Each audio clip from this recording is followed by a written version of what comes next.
ఎంతసేపని web సిరీస్లు తీస్తారు, OTT కోసమే పనిచేస్తారు. అందుకే ఫ్యామిలీ మ్యాన్ డైరెక్టర్స్ రూట్ మార్చారు. బిగ్ స్క్రీన్కు తిరిగి రావాలనుకుంటున్నారు. అందుకోసం డైరెక్ట్గా ఖాన్స్ డేట్స్ అడుగుతున్నారు. సమంతతో పెళ్లి తర్వాత రాజ్ నిడుమూరు డైరెక్టర్గా దూకుడు పెంచినట్లు కనిపిస్తోంది. ఫ్యామిలీ మ్యాన్ అనే వెబ్ సిరీస్ ని రాజ్ అండ్ డీకే తీశారనే విషయం తెలిసిందే. అయితే ఫ్యామిలీ మ్యాన్ తో పాటు వీరు సినిమాలు కూడా తీస్తారు. వేరే వెబ్ సిరీస్ లు కూడా తెరకెక్కిస్తుంటారు. ఇటీవల ఫ్యామిలీ మ్యాన్ 3ని రిలీజ్ చేశారు. ప్రస్తుతం సమంత ప్రధాన పాత్రలో రక్త బ్రహ్మాండ్ అనే వెబ్ సిరీస్ తీస్తున్నారు. రక్త బ్రహ్మాండ్ వెబ్ సిరీస్ తర్వాత వీరు ఒక సినిమా ప్లాన్ చేస్తున్నారు. అందుకోసం గతంలో షారుఖ్ తో సంప్రదింపులు జరిపారు. కానీ ఎందుకో కుదరడం లేదు. దీంతో సేమ్ స్టోరీని ఇటీవల సల్మాన్ ఖాన్ కలిసి వినిపించారట.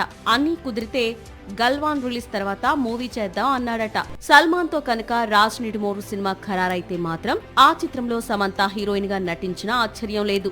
కొంతకాలంగా సమంత పర్ఫెక్ట్ బాలీవుడ్ ఎంట్రీ కోసం ట్రై చేస్తోంది.